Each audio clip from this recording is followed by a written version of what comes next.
Bonjour à tous, donc avec les combats de MMA mémorables ou à voir pour l'année 2000.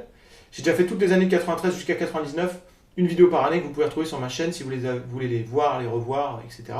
Je vous invite vraiment à aller voir ça. J'espère que vous regardez les combats dont je vous parle, dans la mesure du possible bien sûr, parce que bon, tout le monde n'a pas l'inscription à UFC Fight Pass, même si je le recommande. Et à la limite, si vous ne la regardez pas, ce qui est bien, c'est que, et je l'espère, les vidéos atteignent cet objectif que je me suis un peu fixé, vous renseigne sur l'histoire du MMA, il évoque toutes les plus grandes stars, tous les moments où un numéro 1 perd son statut numéro 1, où un gars arrive, etc. etc. J'ai un peu regardé ma liste, il y aura des années où il y aura 12, 13 combats, et je suis à peu près certain que toutes les stars, tous les grands noms, toutes les choses un peu importantes figurent dans l'ensemble de ces listes de combats, et des renseignements que je vous donnerai à chaque fois. Maintenant, je pense que c'est pas mal de commencer, si vous vous intéressez au MMA, de commencer vers 99-2000, parce que le style de combat n'est pas trop éloigné de ce qu'on a aujourd'hui, alors que ce qu'on trouve en 95-96, c'est vraiment éloigné. Donc voilà, 93 ressemble moins à 2000 que 2000 ne ressemble à 2019. Pourtant, il y a beaucoup d'écart de temps dans le temps. Voilà. Bref. Et il se trouve aussi qu'à cette époque-là, il y a eu beaucoup de très gros combats qui ont eu lieu, avec des stars qui sont citées comme références aujourd'hui. Donc c'est vraiment intéressant, ne serait-ce que pour la culture, pour le plaisir du visionnage. Et pour améliorer ou rendre ce plaisir de visionnage plus possible, eh bien, je vais détailler un peu ces combats. Alors je commence par un combat qui est absolument mythique, s'il en est, cultissime, tout ce que vous voulez. C'est un combat entre Kazushi Sakuraba et Royce Gracie. Alors avant de vous parler de ce combat qui est monstrueusement mythique, parce qu'il dure 1h30 déjà, voilà, c'est juste le combat le plus long de tous les temps, je crois. Enfin, un des combats les plus longs. Je voulais juste préciser que ce combat a lieu dans un tournoi qui s'appelle le Pride Grand Prix 2000. C'est la finale du tournoi, en fait, c'est la soirée où il y a la finale du tournoi, le match n'est pas la finale du tournoi, qui visait à élire un petit peu le numéro 1 mondial, toutes catégories de poids confondues, au Pride. Il n'y a pas de ceinture au Pride, il n'y a pas de champion avec catégorie de poids, rien, voilà. Donc c'était un peu le gros truc, le gros dossier du Pride. Et en plus du tournoi qui est monstrueux, eh bien il y a ce combat qui est encore plus monstrueux, puisque ça oppose Sakuraba, l'immense star, le premier à battre un membre de la famille Gracie en MMA, à savoir Royler Gracie, je vous en ai parlé pour la vidéo de 99, mais il l'a battu de façon litigieuse. L'arbitre a déclaré que Royler Gracie perdait par soumission, alors que Royler Gracie n'avait pas abandonné, mais il avait le bras quand même en mauvaise posture. Donc Royce Gracie, le grand frère, va venir à sa rescousse, va tenter de venger la défaite de son frère, et va sauver l'honneur de la famille Gracie, de l'héritage du Jiu-Jitsu, tout ça. Il y a un truc d'honneur comme ça qui est énorme, et va venger aussi le fait que c'est injuste et tout ça. Et donc pour qu'il puisse être sûr de ne pas subir le même traitement, Royce Gracie a demandé à ce qu'il n'y ait pas de limite de temps dans ce match. Donc en fait ce seront des rounds de 15 minutes qui vont se succéder jusqu'à ce qu'un des deux combattants soit KO, donc ne réponde pas aussi aux invectives de l'arbitre, ou soit battu par soumission, mais là il faut que ce soit un abandon très net. Il ne peut pas y avoir de soumission technique. Donc c'est vraiment des règles très spéciales, avec la potentialité que le combat puisse durer à l'infini. Donc ils vont faire ce combat-là en premier. Et il faut savoir une petite anecdote, c'est que le Pride a loué le Tokyo Dome où se passe l'événement jusqu'au petit matin du lendemain, puisqu'on ne savait pas, c'est impensable, hein, combien de temps le combat allait durer. Le combat aurait pu durer 3 heures, 4 heures, enfin c'est complètement dingue. Et j'imagine juste la gueule des autres combattants quand on leur a dit ça. Il fallait quand même qu'ils fassent tous les autres combats du tournoi dans le même soir. Voilà. Et d'ailleurs, le truc a duré, si ce combat-là a duré 1h30, il y a d'autres combats qui ont été longs dans la soirée. Je ne sais pas combien de temps dure le show en total, mais c'est incroyable. Voilà. Donc c'est un combat qui est déjà mythique sur le papier, du fait de l'honneur qui est en jeu, du contexte, tout ça, de l'importance historique. Royce Gracie, c'est la star de la famille Gracie avec Rickson. Mais c'est peut-être... Je dirais que c'est presque plus une grosse star dans le sens où c'est vraiment le gars qui a montré le plus ses skills contre des gros noms. Rickson, c'est la réputation et l'aura, le charisme. Royce, c'est vraiment les résultats sportifs en MMA à l'UFC. Bon, il suffit de regarder ce que j'ai dit en 93, 94, 95, vous verrez ça. Enfin, 93, 94 seulement d'ailleurs. Voilà. Il est ultra légendaire, quoi. Alors, il faut savoir que ce combat, 1h30, déjà, moi je vais vous le dire, et je comprends très bien, parce que c'est ce que je me suis dit aussi. Sur le papier, tu dis regarder un combat qui dure aussi longtemps qu'un film, ça a l'air juste d'être une purge. En plus, c'est pas les combattants les plus foufous de tous les temps, donc ça va être très chiant. Et c'est vrai qu'avant de le voir, je me suis dit, ça va être relou, mais il faut que je le regarde. C'est un truc qu'il faut que je vois. Et en fait, je trouve que ça se regarde super bien, non pas par l'action, mais par tout ce qu'il y a autour, tout un tas de détails, tout un tas de moments et tout ça. Ça se regarde presque justement comme un film, ou comme un bon combat de catch, quelque part, pour tout le côté psychologie, storytelling, comme on dit dans le catch, c'est-à-dire le fait que ce qui se passe pendant le match transmet beaucoup d'émotions et de fait réagir en fait. Moi j'adore le fait par exemple que dans le coin de Royce Gracie, il y a Helio Gracie et Rorion Gracie, un autre frère d'ailleurs, mais qui fait pas de MMA, lui qui est plus manager. Et on voit leur visage quand ils sont inquiets, quand ils disent putain et tout. Enfin, c'est extraordinaire. Au début du combat, Royce Gracie a l'air complètement déterminé à détruire Sakuraba. Et petit à petit, on sent qu'il lâche psychologiquement, alors que Sakuraba fait le débile. C'est complètement dingue. C'est vraiment dingue. Il y a un moment où Sakuraba a Royce Gracie dans une espèce de kimura et il sourit au public. Il joue avec le kimono. Enfin, il y a des moments complètement dingues. Les moments où la famille Gracie discute entre les rounds. Et on sent que plus les rounds passent, plus les discussions sont tendues. Et il y a un peu le visage de Royce Gracie qui a l'air d'être désolé, tu vois. C'est génial. Ça, pour tous ces trucs-là, j'ai des frissons à vous en parler. Ça, c'est vraiment ça qui est génial. Alors, comment ça se passe dans le match? En fait, c'est un combat avec beaucoup de situations statiques. Mais on sent que les deux réfléchissent, en fait. C'est pour ça que je dis que c'est psychologique. On essaie d'imaginer ce que l'un est en train de se dire, ce que l'autre essaye de faire, qu'est-ce qu'il va décider de faire pour sortir de telle position, de trucs, voilà. Et au début, ce qui est assez étonnant, c'est que si le combat avait été un match dans les règles normales du Pride, il est probable que Royce Gracie eût gagné à la décision. C'est dingue. Mais c'est lui qui a demandé à ce que ça dure, et du coup, plus le combat avance, plus Sakuraba prend le dessus, notamment avec les leg kicks, notamment debout, notamment dans la fatigue. On sent que Sakuraba est très décontracté, et consomme beaucoup moins d'énergie à défendre les amener au sol, consomme beaucoup moins d'énergie au sol quand il essaie de contrôler. Et la fatigue commence à se faire payer sur Royce Gracie, qui va finir par abandonner entre deux rounds. Et le moment où il abandonne, c'est un truc juste génial parce qu'on sent qu'il parle à Rorion Gracie qui a la serviette. Hein, il abandonne en jetant l'éponge. Et on sent qu'il se regarde et dit vas-y, jette l'éponge. Et l'autre, il dit mais t'es sûr, mais c'est quoi? C'est complètement dingue. La discussion avec le père, Helio Gracie, c'est le père ou le grand-père, enfin, il est vieux là, qui est un ancien combattant de MMA, soi-disant, enfin des années un peu reculées, où il aurait battu un judoka japonais, enfin bref. Et c'est génial parce qu'on sent qu'il y a tout un honneur, il faut accepter le truc.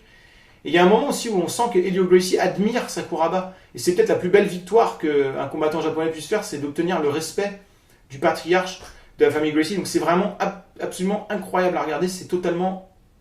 je sais pas, les mots me manquent. Il y a une magnitude, je sais pas si le terme est bien, mais où on dépasse le cadre d'un combat de sport. Il y a une espèce de truc comme ça supérieur. C'est un must-see absolu, c'est cultissime, même si c'est sûr que se taper 1h30 d'un combat un peu statique, ça paraît chiant, mais personnellement, je l'ai regardé 3 fois dans ma vie et je me suis jamais ennuyé en le regardant. Voilà. Alors c'est sûr que c'est pas le combat que je vais regarder ce soir parce que je sais pas quoi faire, quoi. Alors, ça pourrait peut-être une bonne idée ceci dit, mais voilà. Juste pour noter, Sakuraba a avancé dans le tournoi grâce à cette victoire, mais il vient de se taper 1h30, donc forcément il est crevé. Il va affronter Igor Vovchanchyn, le numéro 1 mondial poids lourd à l'époque. Après c'est 1h30 dans les jambes, et il va réussir à faire très bonne figure contre Vovchanchyn. Il est même à un moment donné, il est tout près de soumettre l'Ukrainien, malgré les 20-25 kg de poids d'écart, enfin bref, tout ce que tu veux, et 1h30.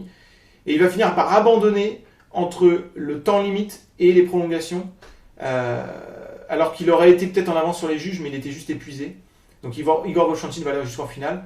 Bon voilà, c'est clairement la soirée qui fait de Sakuraba plus qu'une star. De toute façon, j'ai dit qu'il était devenu une star avec le combat contre Victor Belfort. Un demi-dieu avec la victoire contre un membre de la famille Gracie. Je sais peu quel mot utiliser pour dire ce qu'il est devenu avec cette victoire contre Royce Gracie et ce qu'il fait face à Igor Vovchanchyn. Mais c'est un phénomène sur le public japonais. Je pense qu'à ce moment-là, il peut faire ce qu'il veut. Hein, le mec, il peut aller tuer le président, enfin l'empereur Japon, on lui dit rien, quoi. C'est... Voilà. Je vous parlais donc... Alors, je viens de vous parler d'Igor Vovchanchyn qui avance en finale. Et donc, le prochain combat dont je vais vous parler pour cette... année 2000, des combats à voir, c'est la finale du tournoi en question, donc Igor Vovchanchyn contre Mark Coleman. Alors c'est incroyable de retrouver Mark Coleman ici, puisque Mark Coleman, rappelez-vous, je vous avais parlé de lui, il était devenu numéro 1 mondial à l'UFC en battant un peu tout le monde, avant de chuter avec une série de 4 défaites consécutives entre 97 et 99. Et puis, il y a eu comme une renaissance de Mark Coleman, qui s'est retapé. Il a battu Ricardo Moraes, un très bon Brésilien, Akira Shoji, Kazuyuki Fujita. Alors c'est des bons combattants, mais c'est pas des pointures absolues. Et il arrive en finale contre donc, le numéro 1, Igor Vovchanchyn, qui, Vovchanchyn, est relativement à l'aise quand même à déjouer les stratégies de ces combattants un peu grappleurs qui vont au sol faire du ground and pound, puisqu'il avait battu notamment Mark Kerr, je vous en avais parlé. Vovchanchyn est quand même à 36 victoires consécutives à ce moment-là, invaincu depuis 5 ans, une majorité de combats, victoires par KO. Dans cette soirée-là, il avait battu Gary Goodridge et Sakuraba, Goodridge par KO, Sakuraba par donc, abandon sur épuisement. Alors le combat n'est pas des plus fun, c'est pas le plus fun, mais il est juste incontournable parce que c'est la finale d'un tournoi hyper prestigieux et qui a une super belle histoire puisque Mark Coleman va gagner. et va devenir un espèce de champion officieux du Pride, parce qu'il n'y a pas de ceinture, et retrouve quasiment la place de numéro 1 mondial, puisqu'il bat le numéro 1 mondial, Vovchanchyn. Et donc c'est une très belle histoire, parce que c'est une histoire de rédemption, un combattant qui a été numéro 1, qui est retombé au fond et qui est revenu. Et je ne crois pas dans l'histoire avoir vu ça, je ne crois pas qu'il y ait un autre combattant dans une catégorie de poids ou autre, qui est monté comme ça au sommet, retombé dans les abysses et revenu. Il y a des combattants qui ont eu des trous dans leur carrière, des trucs, mais à ce point-là, vraiment, je crois que c'est unique. Et c'est une super belle histoire de voir Mark Coleman célébrer à la fin, etc. Et en plus, c'est mérité parce qu'il gagne ce combat de façon très très fine tactiquement. La manière dont il coupe le ring et il utilise son jeu de jambes pour être sûr de mettre Vovchanchyn au sol sans se prendre des coups, c'est assez remarquable. Et au sol, la patience, le contrôle et le fait de finir par accéder à une position qu'on appelle North-South position, donc Nord-Sud, où en fait ils sont en position d'un 69, si vous voulez. Hein. C'est quand même le plus simple pour expliquer. C'est-à-dire qu'il peut mettre des coups de genou à la tête en contrôlant le corps de l'adversaire. C'est ce qu'il va faire et Vovchanchyn va abandonner sur frappe parce que c'est hyper dangereux les coups de genou qui tombent du haut comme ça vers toi. Voilà. Position qui est interdite à l'UFC, mais au Japon c'était possible au Pride. Et donc victoire de Mark Coleman, très belle histoire pour lui de rédemption, combat assez incontournable quand même.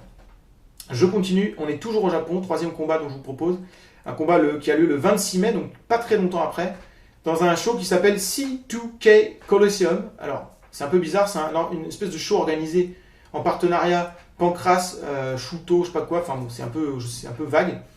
C'est le combat entre Rickson Gracie et Masakatsu Funaki. Alors, c'est encore un combat d'une magnitude énormissime, c'est le main event. Rickson Gracie est invaincu, c'est la plus grosse star de la famille Gracie, parce qu'il a cette espèce d'aura un peu mystique, il y a un truc un peu spécial autour de lui qui est coté comme ça. Ça semble être le plus fort de la famille Gracie, même s'il l'a pas autant prouvé que Royce. Et puis maintenant que Royce Gracie a été battu, c'est un peu le dernier Mohican de la famille Gracie, quoi, le mec qui a toujours son aura intacte. Et là, il affronte Masakatsu Funaki. Alors, tout le monde aurait rêvé de le voir contre Sakuraba. Je vous le dis tout de suite, le match n'a jamais eu lieu. C'est probablement le dream match par excellence qui n'a jamais eu lieu, qu'on aurait juste... Enfin, moi, j'aurais tellement aimé le voir. En fait, Rickson Gracie voulait affronter Masakatsu parce qu'il avait un grand respect pour Masakatsu. Ce combat constitue, et beaucoup de gens le disent, le combat le plus difficile que Rickson a eu et le seul vrai test de sa compétitivité en carrière. Donc, c'est vrai que voilà. C'est le dernier combat en carrière pour les deux combattants. Donc, c'est un peu étonnant puisque Rickson va prendre sa retraite après la mort d'un de ses fils après ça. Un petit peu dégoûté de la compétition, même si la mort de son fils ne concerne pas le MMA en soi, mais bref. Quant à Masakatsu, il va se retirer avec des blessures, il va se remettre à faire du catch pour une très belle carrière de catcheur dans les années 2000. Voilà, alors le combat il est évidemment énorme en termes d'aura, en termes de magnitude, je redis ce mot-là. Même s'il est assez statique au niveau action, il est quand même vraiment intéressant, assez captivant, puisque comme on s'y attend, Rickson Gracie veut aller au sol. Masakatsu défend assez bien les amener au sol et à un moment donné il se retrouve coincé dans le coin du ring. Et il y a un clinch comme ça dans le coin du ring qui dure vraiment longtemps parce que Rickson veut absolument mettre Masakatsu au sol. Masakatsu veut absolument défendre. Et dans cette position, l'avantage va à Masakatsu qui a réussi à mettre des coups de genoux, à mettre des choses comme ça. Ce que je trouve vraiment intéressant, c'est qu'à l'époque, on ne fait pas casser les situations. Donc on voit que ça réfléchit. On sent que Rickson il n'est pas dans une position confortable, mais il réfléchit à comment il peut s'y prendre pour mettre l'autre au sol sans se mettre en danger, etc. Et on sent que Masakatsu regarde ce que l'autre fait, essaie d'anticiper tout ça. Donc il y a tout un truc psychologique qui a beaucoup à l'époque, parce que c'est un peu moins... on sépare les combattants pour les faire repartir au centre parce que c'est chiant. C'est pas parce que c'est statique que c'est chiant, ça dépend des fois, et là en l'occurrence c'est plutôt intéressant. À un moment donné, Masakatsu réussit à placer une guillotine qui semble pas mal partie.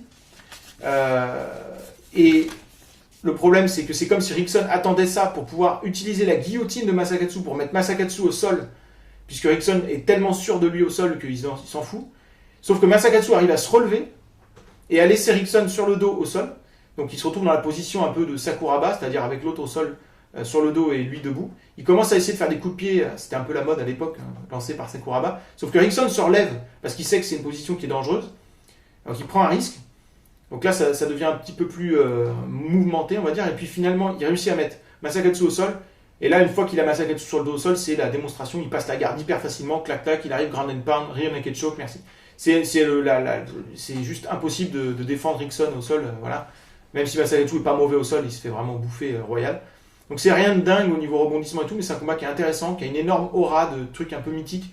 Et puis c'est le dernier combat de Rickson, c'est le combat le plus compétitif qu'il ait eu. Donc rien que pour... Parce que Rickson Gracie, même si c'est pas un gars qui a eu des grands résultats, C'est une figure incontournable de l'histoire du MMA et du jiu-jitsu brésilien, vraiment. Et donc, ce combat-là vaut le coup rien que pour ça. C'est une très grosse curiosité. Et donc, je l'inclus dans ma liste. Combat suivant. On est toujours au Japon. On continue au Pride. Pride numéro 10, c'est le combat entre Wanderlei Silva et Guy Metzger, le 27 août 2000.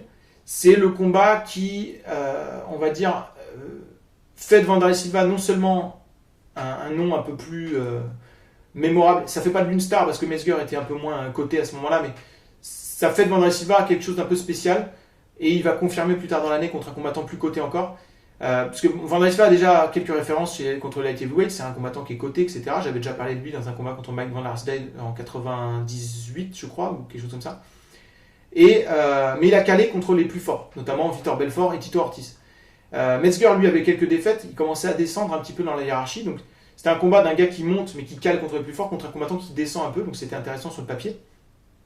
Mais ce qui fait l'intérêt de ce combat principalement, c'est que c'est une guerre debout, complètement débridée, complètement folle.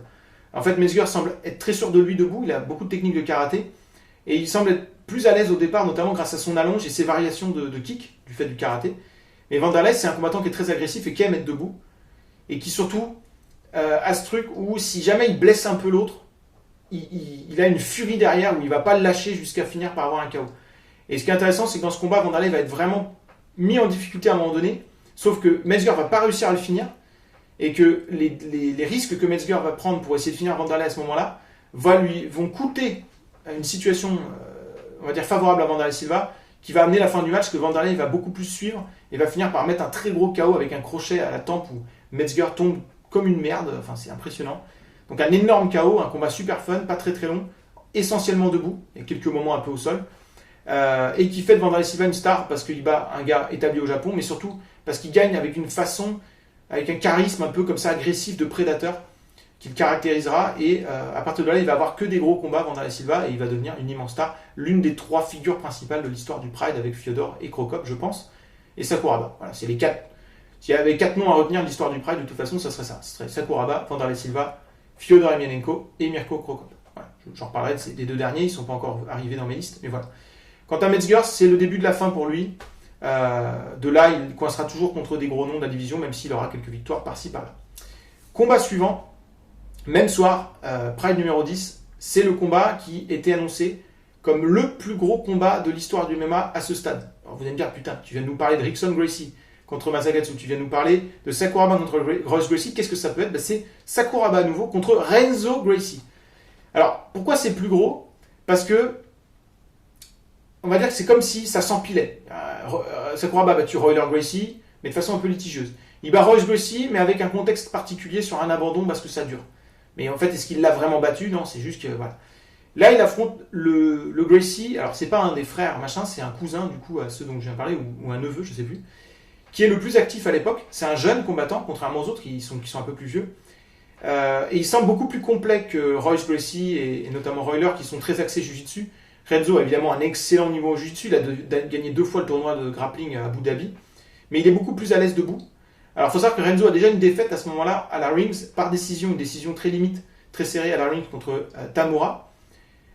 Mais voilà, on sent que Renzo peut vraiment battre Sakuraba parce qu'il est plus complet, il sera plus à l'aise debout, il est plus vif, etc.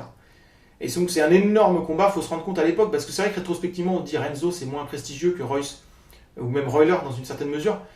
Mais faut se dire qu'à l'époque, ce qui fait que c'était gros, c'est que c'était Sakuraba l'homme à abattre. Que finalement, dans ce combat-là, pour une fois, c'est lui qui a plus gros à perdre. Que c'était Sakuraba la plus grosse star. Mais qu'il affrontait quelqu'un de tout aussi coté et qui pouvait tout perdre, en fait, un petit peu. Voilà. Et que ça semblait être, en fait, finalement, un combat qui s'annonçait plus difficile alors qu'il avait moins à gagner. Donc c'était un peu particulier.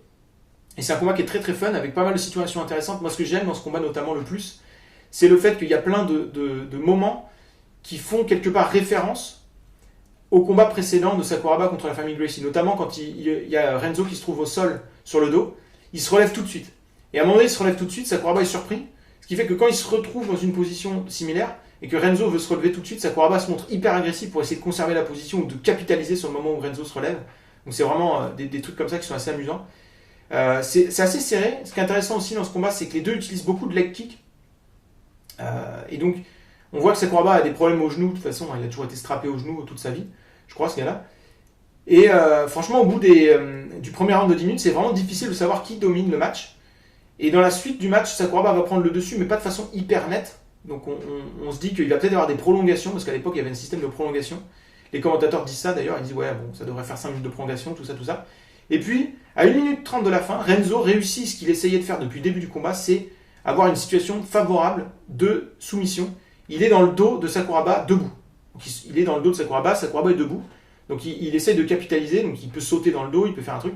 Et Sakuraba prend le bras de Renzo et réussit à se mettre comme pour partir sur une Kimura. La Kimura, c'est le move que Sakuraba a utilisé pour battre Royler Gracie. Mais on se dit, il va pas battre Renzo Gracie comme ça. De toute façon, Renzo est dans son dos, c'est compliqué, machin. Et il fait une espèce de mouvement de rotation assez hallucinant pour réussir à ramener je me mélange avec tout ça.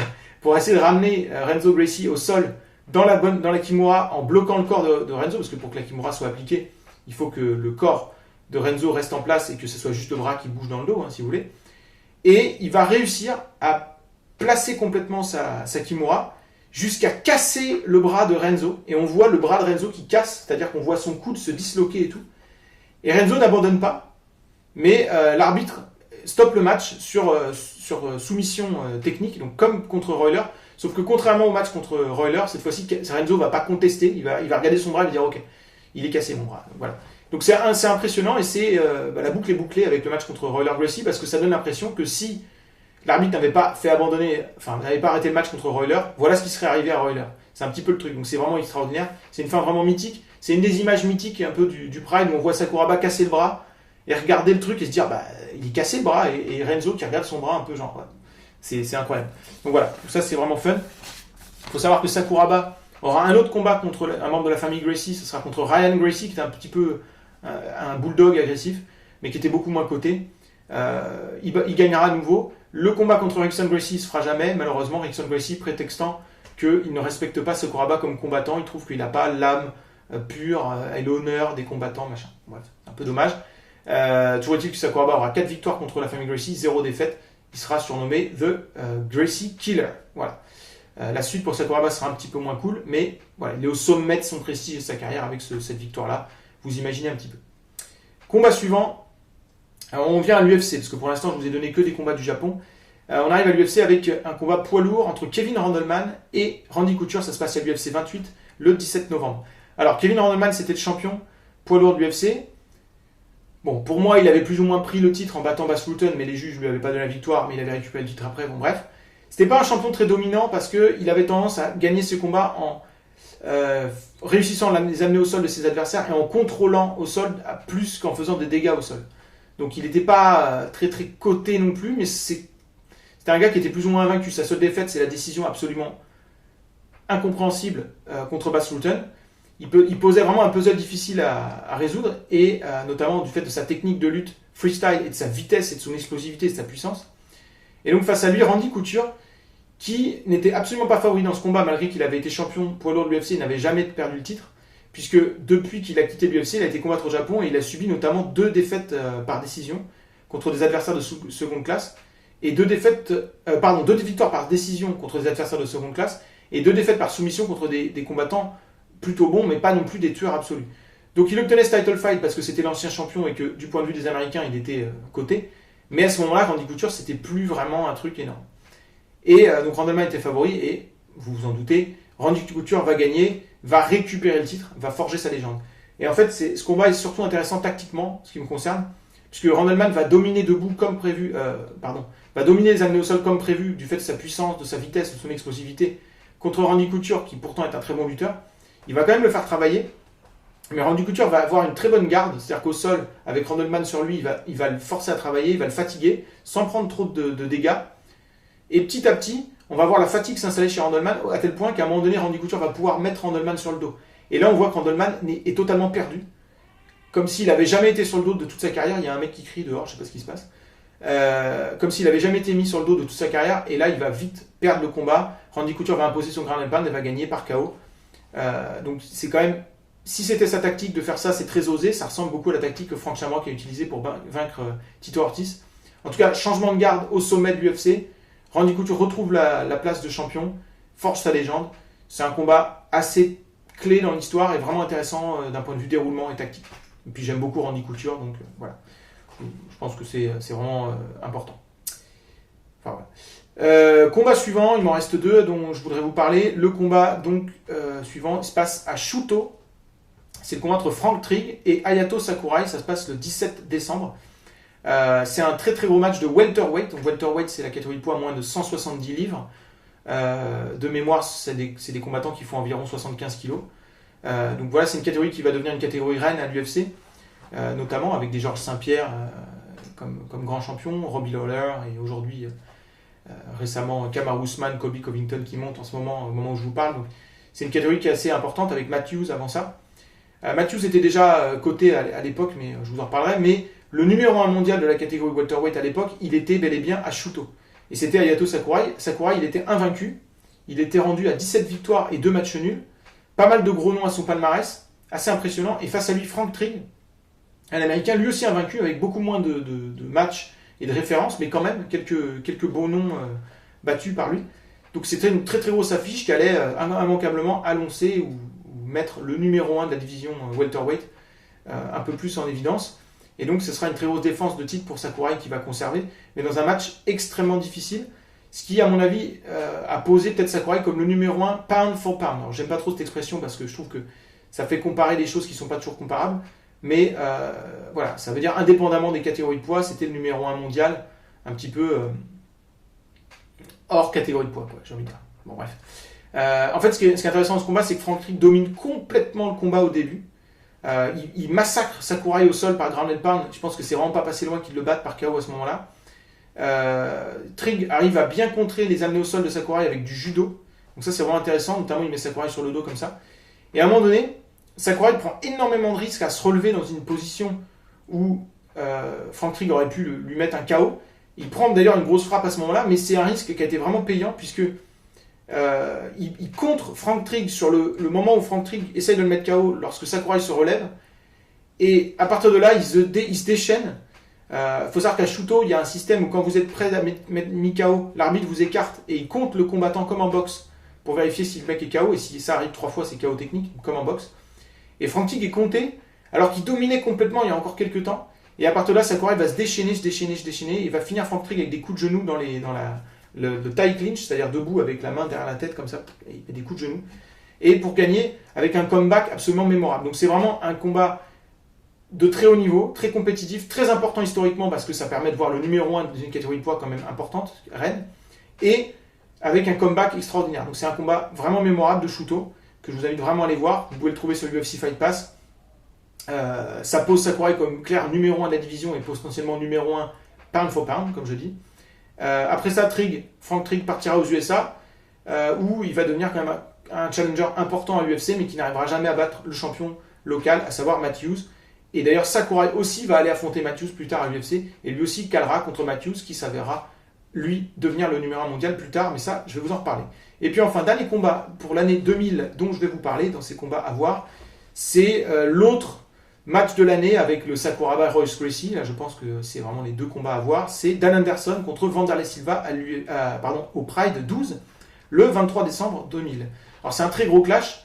Wanderlei Silva était un peu devenu une petite star parce qu'il avait vraiment un charisme, un truc et machin. Et là, il a été testé contre un combattant invaincu, Dan Anderson, avec d'énormes références en lutte gréco-romaine. Vous avez parlé de lui, notamment contre Carlos Newton dans un combat de 98. Oui, il a fait les Jeux Olympiques 92 et 96, représentant l'équipe américaine en lutte gréco-romaine, donc invaincu. Et comme Wanderlei Silva a 2 défaites contre des combattants de gros calibre, Vitor Belfort et Tito Ortiz plutôt un lutteur, je pense que Dan Anderson était favori dans ce combat. Et en fait, on va voir dans ce combat le vrai Wanderlei Silva, puisque contre Tito Ortiz, il a calé parce qu'Ortiz est arrivé à le mettre au sol, mais il n'était pas vraiment en danger au sol. Et là, dans ce combat, il va réussir à défendre beaucoup mieux les amener au sol et à faire des dégâts debout tout en défendant les amener au sol, ce qui va lui donner la victoire par décision, donc dans un combat qui est extrêmement compétitif. Et puis en plus, on a 2 charismes, comme ça, avec une opposition de style, c'est vraiment bien. Et puis 2 combattants qui sont agressifs. Il n'y a pas de moment statique. Hein, ça s'avoine un peu debout. Les 2 arrivent à scorer des knockdowns. Davantage Wanderlei Silva, on sent qu'il est plus dangereux debout. Dans les moments de grappling, on sent qu'il y a beaucoup de niveaux, tant dans les tentatives de mener au sol de Dan Anderson que dans les défenses de Wanderlei Silva. Enfin bref, c'est vraiment super. Et donc la victoire de Wanderlei Silva le ramène un peu dans le top 3 mondial de la division light heavyweight, puisque bon, on pouvait considérer qu'on avait Frank Shamrock, Tito Ortiz, Dan Anderson un petit peu à ce moment-là, donc Wanderlei Silva revient un petit peu avec Sakuraba. S'il y avait Sakuraba quand même au-dessus, on peut dire. Mais voilà, c'est un gros truc, et on peut penser aussi que la défaite de Wanderlei Silva contre Tito Ortiz l'a forcé à travailler pour devenir ce qu'il est devenu là, et que c'est la vraie grosse version du Wanderlei Silva super dominant qui est déjà arrivé à ce moment-là et qui va dominer pendant encore très longtemps. Donc super grosse victoire. Il faut savoir que ces deux combattants vont se réaffronter bien des années plus tard dans un des derniers combats de l'histoire du Pride, peut-être même le dernier, je ne sais plus. Non, parce qu'il y a un autre Pride après, un peu triste d'ailleurs. Un dernier grand combat de l'histoire du Pride, dirons-nous, où Dan Anderson battra Wanderlei Silva par KO pour mettre fin à une domination sur la division light heavyweight qui aura duré très longtemps. Voilà. Donc un petit peu combat mythique et que j'ai choisi comme deuxième meilleur combat de l'année 2000. Je vous donnerai à chaque fois mes deux combats préférés. Alors j'ai hésité avec Frank Trigg et Ayato Sakurai pour tout vous dire, mais je trouve ce combat vraiment fascinant. Je trouve qu'il y a plus de charisme, plus de scène. Mais pour moi le combat de l'année c'est Royce Gracie contre Sakuraba, oui, au début là, le premier combat dont je vous ai parlé qui est vraiment mythique. Voilà. Donc je m'arrête là pour les combats de 2000. Super belle année à nouveau. La prochaine fois 2001 ça sera encore mieux. C'est vraiment, on arrive dans des années où c'est super. Je sais pas si c'est peut-être mes années préférées d'ailleurs, je me pose la question. En tout cas, j'attends vos questions, j'attends vos réactions, vos sollicitations peut-être pour d'autres combats qui auraient été intéressants dans cette liste. J'ai pas mis non plus tout ce qui aurait pu être mis. J'ai choisi, j'ai trié. Et puis je vous retrouve assez bientôt pour soit une FAQ permanente si vous posez beaucoup de questions, soit l'année 2001 de la même manière. Donc à bientôt. Bye.